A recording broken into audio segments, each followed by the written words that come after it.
Gavin sudah menemukan sekolah untuk Alea dan Alvin. Saat ini dia sudah di perjalanan pulang. Tiba-tiba Gavin melihat sebuah motor matic yang sedang dihentikan oleh preman. Gavin segera turun dari mobilnya dan menolong perempuan yang hampir dijamret itu. Buk, buk, brak, bruk. Gavin menghajar 4 orang preman itu yang ingin menarik tas perempuan tadi. Setelah babak belur semua preman itu pun kabur. "Apa kamu tidak apa-apa?" tanya Gavin. "Tidak," jawab perempuan itu yang nampak memakai masker. Gavin melihat perempuan itu dari atas sampai bawah. "Apa aku coba tanya dia aja? Siapa tahu dia lagi butuh uang dan bisa membantu Abang Ervan," batin Gavin. Menurutnya perempuan itu cantik, hanya saja pakaian yang dia pakai terlihat biasa-biasa saja. Ponsel Gavin tiba-tiba bergetar yang ternyata ada pesan masuk dari abangnya. Ternyata laki-laki itu sudah mengirim uang serta lokasi serta foto baju yang dia pakai nanti. "Apa kamu sedang mencari kerja? Kamu pasti sedang bingung kan mencari pekerjaan? Gimana kalau kamu bekerja sama dengan abang saya? Ini bayaran untuk kamu dan untuk membeli pakaian kamu yang sedikit mewah. Datang ke lokasi ini dan ini foto baju kakak saya dan ini foto wajah kakak saya. Kakak saya membutuhkan bantuan seorang perempuan, karena dia ingin dijodohkan ayah saya dengan anak rekan bisnisnya namun dia tidak mau. Nanti kalau berjalan lancar bayaran kamu akan dia tambah lagi," ucap Gavin panjang lebar. Perempuan itu sampai melongo mencerna ucapan Gavin yang tanpa rem. "Tapi saya Buk. Udah datang saja ke lokasinya, sini ponsel kamu." Gavin memberikan nomor Ervan ke ponsel perempuan itu dan dia juga memberikan alamat tempat perempuan itu nanti melancarkan aksinya. "Ingat kamu harus berakting sebisa mungkin untuk menjadi kekasih abang saya. Terserah kamu mau akal yang seperti apa kamu keluarkan nanti intinya kamu bisa membuat abang saya gagal dijodohkan," ucap Gavin. Perempuan itu hanya melongo sambil memegang ponsel serta uang yang diberikan Gavin tadi. Perempuan itu menyalakan motor matiknya lalu uang itu dia berikan untuk anak-anak di lampu merah. Dia melihat alamat tadi yang Gavin foto lewat ponselnya. Perempuan itu langsung pulang dan masuk ke rumahnya. "Cela, kamu dari mana?" tanya perempuan parubaya, melihat penampilan perempuan itu yang tidak biasanya. "Abis ketemu sama teman lama yang pada sombong-sombong Tan," jawab perempuan itu lalu berjalan menuju kamarnya. Waktunya tidak banyak, dia berdandan seperti biasa dan mengambil pakaiannya di dalam lemari kesayangannya. "Sepertinya aku tahu cara membuat dia benar-benar gagal dijodohkan," ucap perempuan itu. "Tante, apa tante punya daster?" tanya perempuan itu membuat tantenya mengernyit keningnya heran. "Untuk apa Cela?" "Ada deh Tan," jawab Cela. Setelah mendapatkan dasternya dia langsung memakainya dan tidak lupa pakaian kecil yang dia masukkan di dalam tasnya. "Apa kamu menggunakan motor itu lagi?" tanya tantenya ketika melihat Cela yang bakalan pergi lagi. "Iya Tan, nanti aku akan kembalikan ke pemiliknya," jawab Cela. Dia pun mengendarai motornya meninggalkan rumah tantenya itu dan menuju lokasi tujuan. Sesampainya di sana dia mengirim pesan untuk laki-laki yang dimaksud laki-laki di jalan tadi. "Nama Anda siapa? Umur Anda berapa? Dan Anda sekarang memakai baju apa celana apa? Keluarga Anda siapa?" Begitulah isi pesan yang dia kirim untuk Ervan. "Saya Ervan Aryan 29 tahun, saya sedang memakai kemeja putih dan celana hitam. Kami duduk di meja nomor 56, balasan pesan dari Ervan. Setelah membaca pesan itu, Cela ke toilet lebih dulu. Ervan sedang gelisah karena perempuan itu tidak muncul-muncul juga, keluarga yang ingin dijodohkan papanya dengan dia itu sudah datang dari tadi. "Bagaimana? Apakah Ervan setuju untuk dijodohkan dengan anak saya?" tanya perempuan paruh baya itu. "Ervan, Sayang, apa yang kamu lakukan di sini Hiks? Kamu kenapa tidak mengabari aku beberapa hari ini? Apa jangan-jangan kamu mau menikah? Bagaimana dengan aku? Kamu tidak melihat perut aku yang sudah membuncit Brengsek kamu dasar laki-laki tidak bertanggung jawab. Plak, plak. Ervan melongo sambil meringis dan mengusap pipinya yang memanas. Nampak perempuan itu mengedipkan matanya untuk Ervan dan akhirnya Ervan sadar siapa perempuan itu. Namun pipinya terasa memanas karena tamparan perempuan itu bukan akting melainkan tamparan yang nyata. Om, Tante, apa kalian akan menikahkan Ervan dengan perempuan lain? Bagaimana nasib anakku nanti Hiks? Tangis perempuan itu mengeluarkan air matanya sebisa mungkin sesuai akting yang dia bisa. Siapa kamu? Ervan siapa dia? Tanya sang papa menatap Ervan tajam. Apa-apaan ini? Jadi putra kamu ini bukan laki-laki baik-baik. Buktinya dia membuat perempuan lain hamil dan tidak bertanggung jawab. Pokoknya saya tidak mau menjodohkan anak saya dengan laki-laki brengsek seperti dia, ucap laki-laki parubaya, rekan bisnisnya Pak Akmal. Ketiga orang itu langsung pergi dari tempat itu. Perempuan tadi menyipit matanya melihat kepergian ketiga orang itu. Hiks, Ervan, apa kamu tidak ada niat tanggung jawab? Ishak celah, memaksa air matanya agar keluar. Jelas saja itu adalah tetes mata yang dia bawa dari rumah tadi. Apa maksud perempuan ini Ervan? Siapa dia? Tanya Pak Akmal nampak emosi. Pak sabar, tunggu Ervan menjelaskan, ucap Ibu Salmah menenangkan suaminya yang nampak emosi. Dia teman Ervan? Jawab Ervan, membuat Pak Akmal benar-benar geram dengan Ervan. Plak. Pak Akmal tiba-tiba menamparkan pipi Ervan lagi, membuat pipinya terasa tebal karena dua orang yang sudah menamparkan pipinya dengan tenaga yang tidak kira-kira. Kamu tahu, adik kamu dihamili oleh orang lain dan laki-laki itu tidak bertanggung jawab, lalu sekarang kamu juga sama brengseknya dengan laki-laki itu. Tidak hanya itu, kamu membuat papa malu dengan rekan bisnis papa dan kamu akan papa keluarkan dari perusahaan kalau sampai saham calon besan papa tadi dia tarik. Marah Pak Akmal. Ervan mengepal telapak tangannya, papanya selalu mementingkan perusahaan dan kebahagiaannya sendiri. Pernahkah dia bertanya tentang kebahagiaan anaknya, apa mereka bahagia dengan kehidupan yang penuh kekangan itu? Ya, Ervan memang menghamili dia.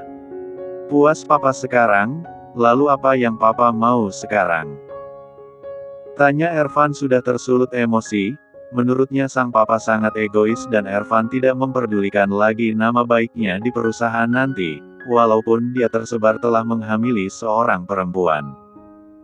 Nikahin perempuan itu Ervan.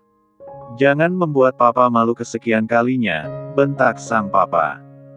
Seketika Ervan dan perempuan itu saling pandang karena kaget mendengar permintaan papanya, lalu keduanya sama-sama saling membuang muka. Kalau kamu tidak mau menikahinya, papa coret kamu dari kartu keluarga, ancam sang papa. Ervan terdiam, tidak bisa berkata-kata lagi. Otak dia ingin pecah karena terlalu banyak pikiran. Om, Tante, sebaiknya saya pulang saja. Kami tidak usah menikah, saya juga sudah tidak cinta lagi dengan Ervan, sebaiknya saya sendiri saja mengurus anak saya nanti, ucap perempuan itu dengan tersenyum simpul, senyuman paksa. Tidak bisa seperti itu, anak Tente sudah menghamili kamu, jadi dia harus bertanggung jawab, ucap Ibu Salmah. Tapi cinta saya sudah hilang Tante, sepertinya saya menikah dengan laki-laki lain saja. Karena dia adalah laki-laki buaya darat dan saya tidak mau punya suami seperti dia. Tolak celah mencari berbagai macam alasan, yaitu dengan cara menjelekkan Ervan. Setelah melepaskan tangan Ibu Salmah, celah langsung kabur dari tempat itu. Dia juga langsung memblokir nomor Ervan. Hari ini, Anissa tidak masuk kerja, sesuai ucapannya kemarin kalau dia akan mendaftarkan sekolah Alea dan Alvin hari ini. Tiba-tiba ponselnya berbunyi yang tandanya ada panggilan masuk. Halo, assalamualaikum. Waalaikumsalam. Kamu tidak perlu mendaftarkan lagi Alea dan Alvin. Gavin kemarin sudah mendaftarkan mereka langsung. Jadi tidak perlu kemana-mana hari ini. Cukup habiskan waktu kamu bersama kedua anak saya, karena masuk sekolahnya masih belum, nanti Gavin yang akan memberitahu kamu kapan tanggal mereka masuk sekolah, ucap Jay di seberang sana dengan panjang lebar. Baiklah Pak, terima kasih infonya, berarti saya hari ini izinkan dan gaji saya masuk berarti ya Pak, ucap Anissa. Setelah itu panggilannya pun berakhir. Dengan tersenyum lebar Anissa menghampiri si kembar. Kita enggak jadi berangkat ke TK, jadi sekarang kita jalan-jalan aja, Mama akan menghabiskan waktu dengan kalian berdua, ucap Anissa sumringah. Ale dan Alvin berbinar senang karena mendengar Anissa akan menghabiskan waktu bersama mereka berdua. Sedangkan Sahra main ke kontrakan Gianna, karena dia yakin kalau Gianna butuh dihiburkan dan butuh teman. Sebelum berangkat, tidak lupa Anissa mengirimkan pesan untuk Gianna, takut mencarinya nanti.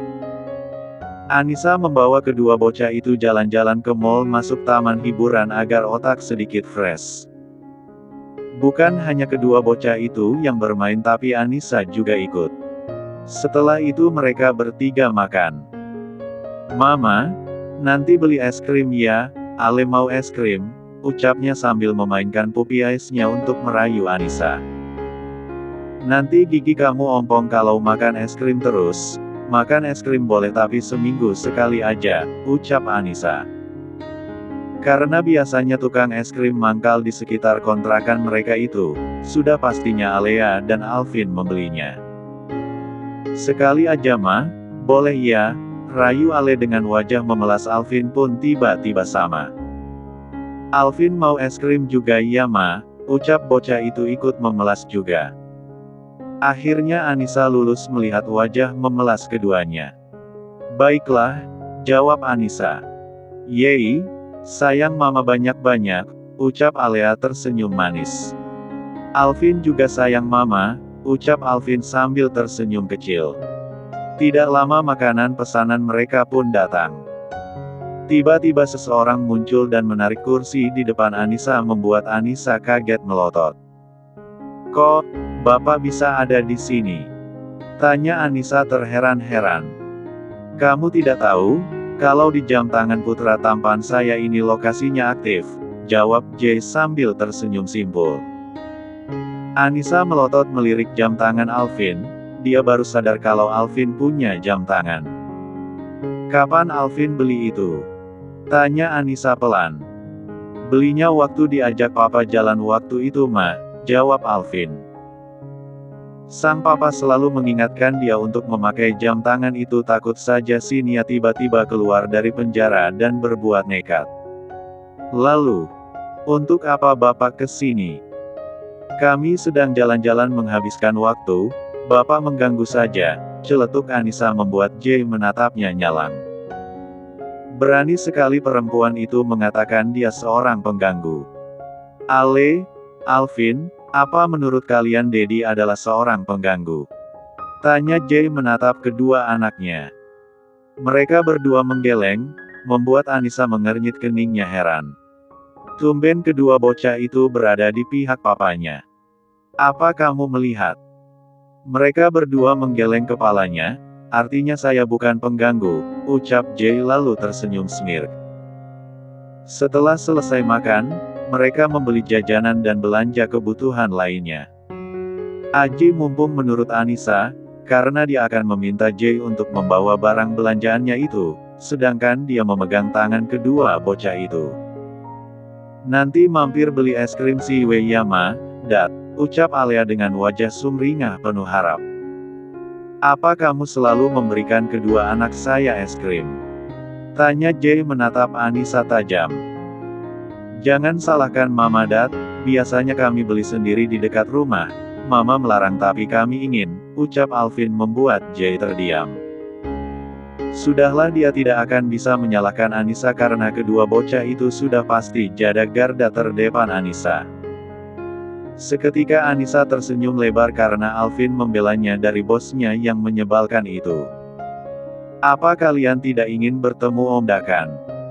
Tanya Jay, setelah selesai membelikan kedua bocah itu es krim. Lihatlah di belakang, kedua bocah itu sibuk dengan es krim di tangannya. Jay melirik kedua bocah itu lewat kaca spion, dia hanya geleng-geleng kepala melihat tingkah keduanya yang tidak mendengarkan pertanyaan barusan. Beberapa menit kemudian, keduanya membersihkan tangannya memakai tisu basah dan tisu kering. Dedi tadi nanyain apa? Tanya Alea. Anissa ingin sekali menyemburkan tawanya mendengar pertanyaan Ale. Sudah habis es krimnya baru bertanya. Apa kalian tadi tidak mendengar pertanyaan Dedi?